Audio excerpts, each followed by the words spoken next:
وراثت کے قوانین ایسے ہیں جو اللہ تعالیٰ نے حدیثوں پہ نہیں چھوڑے، قرآن میں بیان کیے ہیں۔ نماز کا طریقہ قرآن میں نہیں آیا، وراثت کی تقسیم قرآن میں آئی ہے۔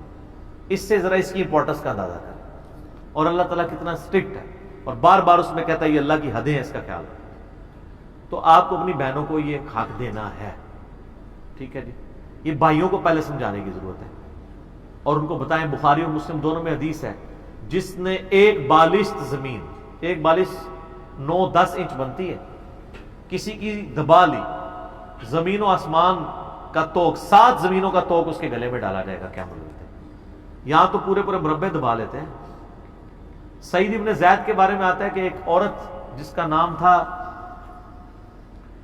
اروا، اس نے مروان بن حکم گورنر مدینہ کے دربار میں سعید ابن زید، حضرت عمر کے بہنوئی، عشرہ مبشرہ میں سے، اور یہ وہی ہیں جو عشرہ مبشرہ والی حدیثیں بھی سناتے ہوتے تھے آل امیہ کو جا کے، یہ وہ سعید ابن زید، ان کے خلاف مقدمہ ایک عورت نے کیا کہ اس نے میری زمین دبا لی، ٹھیک ہے۔ جب مروان بن حکم کے دربار میں پیش ہوئے حضرت سعید ابن زید، تو بخاری کے الفاظ ہیں، انہوں نے جب پوچھا کہ آپ نے اس کی زمین دبائی ہے، انہوں نے کہا کہ میں کسی کی زمین دباؤں بعد اس کے کہ میں نے رسول اللہ سے خود سن رکھا ہے کہ جس نے ایک بالش زمین بھی کسی کی دبائی، 7 زمینوں کا توق اس کے گلے میں ڈالا جائے گا۔ کیا رسول اللہ سے یہ بات سن کے بھی میں کسی کی زمین دبا سکتا ہوں؟ ہائے ہائے ہائے، آپ حدیثیں سن کے مجھے پھینکتے رہے۔ تو اس نے کہا بس میں اس سے زیادہ نہیں، آپ نبی کے صحابی ہیں، آپ کا یہ کہنے کافی۔ انہوں نے کہا بس نہیں نا، ان کا یا اللہ اس کو موت دینا اپنی زمین کے اندر ذلیل و خوار کر کے، بدوا دے دی اس عورت کو۔ اور یہی ہوا، کچھ عرصے بعد وہ اندھی ہو گئی، اور اپنی زمین میں ہی، اس زمین میں ہی پھرتی تھی جس کا الزام لگایا ہوا تھا حضرت سعید ابن زید کے اوپر، اسی میں پھرتی تھی، اور بار بار کہتی تھی کہ مجھے بدوا لگ گئی صحیح، مجھے بدوا لگ گئی صحیح۔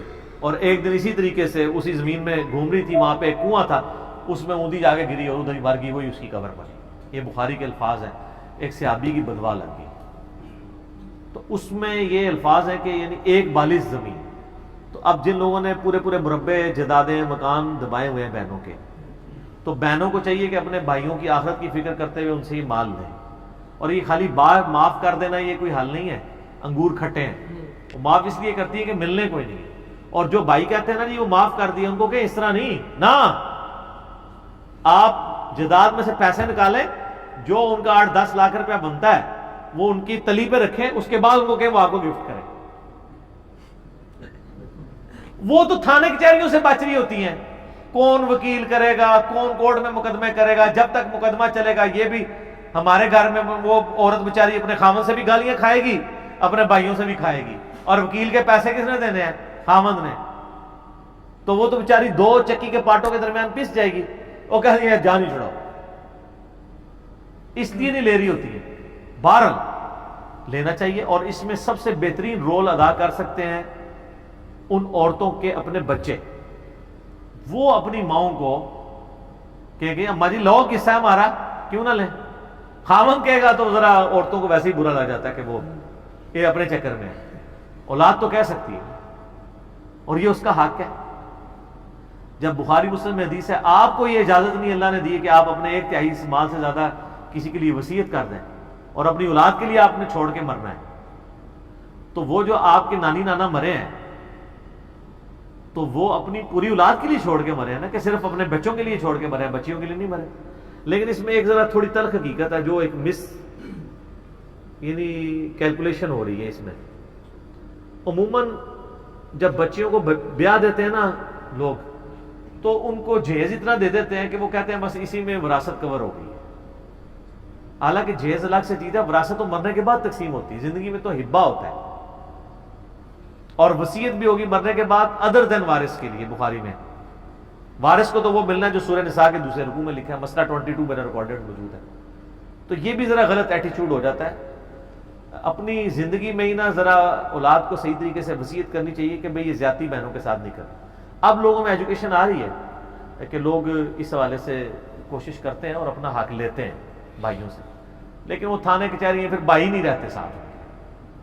بھائی بھی دیکھو کڈی پیڑی شہر ہے، کہ وہ بہن جو حق مانگ رہی ہے اس کے اگینسٹ کبھی آپ بہنوں کو نہیں دیکھیں گے کہ وہ اپنے بھائیوں کے ساتھ برا سلوک کریں. وہ ہمیشہ پیسو موڈ میں ہی رہتی ہے, برے وقت میں کام آ جاتی ہے. لیکن یہ بھائی جو ہے نا یہ بدماشی پہ اترے ہوئے ہوتے ہیں. نکل جائے گی ساری بدماشی. کورٹ میں جائیں, عدالت کے دروازے کھلے میں, اور یہ اب تو ماشاءاللہ کافی بہتر معاملہ ہے. وہ دیوانی مقدمات وہ اور ہوتے ہیں جو چلتے ہیں, یہ والے معاملے ٹیکل ہو جاتے ہیں. جو بالکل فرسٹ ہینڈ نالج والا آپ کو جداد والا مسئلہ یہ زیادہ عرصہ نہیں چلتا. وہ جب ہونا کہیں وہ بہت سارے چاچے تائیں ہیں اور آپ نے پہلے کہیں جداد تقسیم نہیں کی تھی, آپ کے ابا جی بھی مر گئے, دادا بھی مر گئے اور پردادے سے تقسیم نہیں ہوئی تھی, اس میں وہ وارث بہت زیادہ ہوتے ہیں, اس میں ذرا زیادہ سال لگ جاتے ہیں. ادروائز ایک یعنی بندہ مرا ہے اور اس کے آگے بچے بچی ہیں, وہ زیادہ عرصہ نہیں لگتا, تقسیم ہو جاتا ہے. اور اس میں سب سے آسان طریقہ یہ ہے کہ جداد کو بیچ کے رقم میں لکویڈیٹ کروایا جائے اور پھر تقسیم کی جائے. یہ جو کر دیتے ہیں نا, یہ فلاں مکان اس کا, فلاں اس کا, اس میں بھی اونچی نیچی ہو جاتی ہے. بعض کا ایک مکان کی اتنی ورث نہیں ہوتی ہے. تو اس کے لیے پھر مجھے اگلے دن کسی نے بلایا تھا, تو میں ان کو کہہ رہا تھا اس طرح نہیں نا. میں نے کہا مکان کی قیمت لگوائیں. وہ کہتا نہیں ہم خود لگا لیتے ہیں. میں نے کہا آپ کی ایکسپرٹیز ہے, بھائی بیٹھ کے لگا رہے مکان کی قیمت اور دینا بہن کو حصہ ہے, تو کم پا رہے ہوں گے نا. میں نے کہا اس طرح نہیں ہے. یہ اس کی فیلڈ کے ایکسپرٹ 3-4 پراپرٹی ڈیلر بلائیں, وہ اس کی ریئل ویلیو آئیڈینٹیفائی کریں کہ یہ اتنے کا بکے گا, اس قیمت کے اوپر اپنی بہنوں کو دیں. یہ نہیں ہے کہ مکان 27 لاکھ ہے اور ایک بھائی کہنا چلو جی میں 15 لاکھ کا خرید لینا. اے کردا ایک وچ بڑا بدماش جڑا ہوندا ہے نا, وہ کہنا جی چلو میں خرید کے باقی بہنوں کو میں حصہ دے دیں گا. وہ بدماش یہ کرتا ہے, وہ 25 لاکھ کا مکان 15 لاکھ کا لے لیتا ہے. ایک یہ احسان بھی کرتا ہے کہ جی چلو گھر ہی رہ گیا جی, ابا جی دی دیکھو جی جداد گھر دی نشانی گھر رہ گئی. اور نشانی کے جناب وہ ابا جی دی روح پہ تڑپانا ہوتا ہے, گھر دی نشانی گھر رہ گئی ہے. بہنوں کے پاس اتنا پیسہ نہیں ہوتا کہ وہ 15 لاکھ کا خرید لیں, یا اگر وہ خریدنا بھی چاہیں تو وہ بیچاری پھر بھی پیسے موڈ میں رہیں گی, بھائیوں کے نیچے ہی دبی رہتی ہیں. تو اس وجہ سے جو ہے نا وہ پھر ہمیں اپنے بیسک ہیومن رائٹس بھی جو ہمیں کم از کم پاکستان کا آئین دیتا ہے وہ بھی تو ہمیں کوئی نہیں نا واقفیت. چھوٹے موٹے مسئلے بن جائیں تو ہمیں وکیل کے بغیر ہم ظاہر ہے آگے معاملات کو لے کے نہیں چل سکتے. اپنے حقوق بھی تو سیکھنے چاہیے. ویسے تو حکومت کا کام ہے کہ وکیل بھی کر کے دے تاکہ وکیلوں کی یعنی یہ جو فیسیں ان سے بھی جان چھوٹے, اور انہوں نے جو بدماشی مچائی ہوئی ہے اس سے بھی یعنی ایک